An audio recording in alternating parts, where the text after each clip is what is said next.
We're going to Sambuku Center, right? Yeah. Maybe 10 more minutes? 10? No, it's almost an hour. From here? Yes, from here. My So God, it's an hour plus. the road condition is so tough. We've been sliding in mud.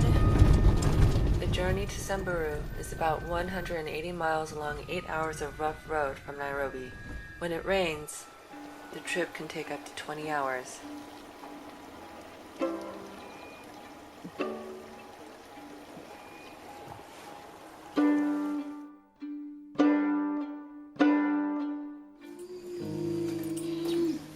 He has epilepsy. He was left in the wilderness and he was buried alive.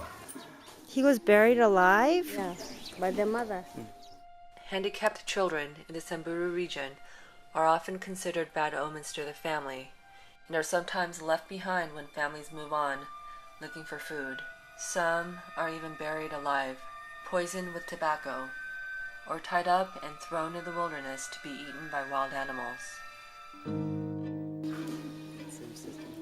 The problem is that the government or all the organizations that are not supporting your organization because they feel that kids are not sustainable. Yeah, they feel these are disabled people. They actually, the resources that are used for the disabled is like a resource that is used to go for waste. Yeah. It's a wasted resource. Yeah, I think that's what is. Their perception of Not only the government and many other people, even individuals. Yeah. That's what they think. Okay. Grace Sinea, a teacher and child rights activist, started SHERP in 1999 to provide a home for these disabled children. She provides the education, medical care, and love that nobody else will give. Her organization has rescued many abandoned children from the brink of death. There are 123 handicapped or HIV children who need desperate help at the center alone.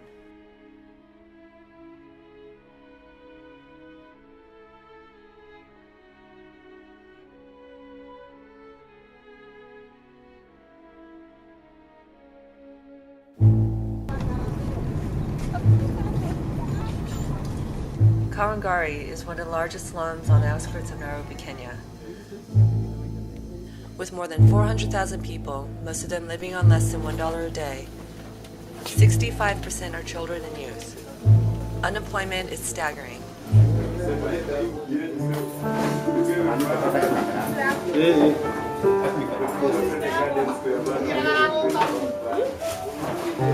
Kawangware Street Children and Youth Project was founded in 2002 by former street kids to create social and economic opportunities.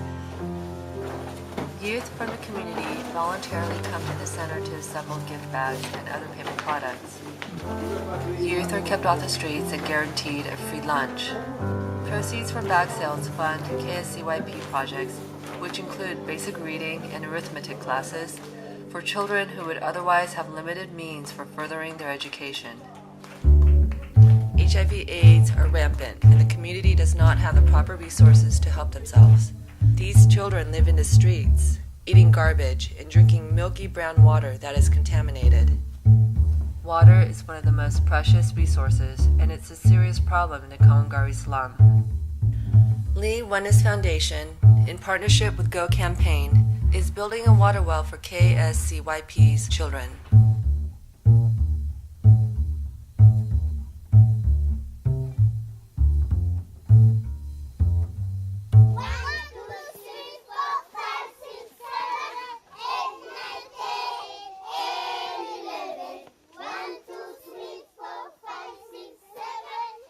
Margareza is a daycare center housed inside a prison. The 80-plus children the center cares for are either orphans or belong to prison employees and prisoners. The smallest things are a luxury for these children. Their daily lunch is porridge made in a very primitive kitchen. The porridge offers virtually no nutrients for these already malnourished children.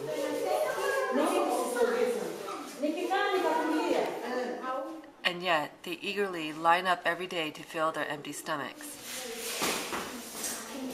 You're welcome. It's egg, bread, and Tanzania is one of the most malnourished countries in the world.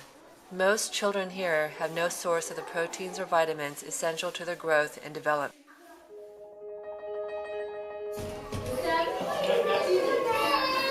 There's no bottles here. The most basic needs of these orphanages go unmet.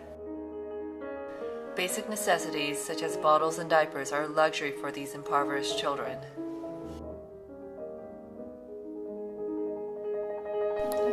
My sunshine, my only sunshine, you make me happy.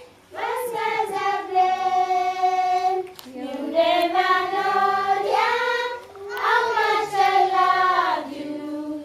So please don't turn my sunshine away. My trip to Tanzania and Kenya was a trip to remember for a long time to come.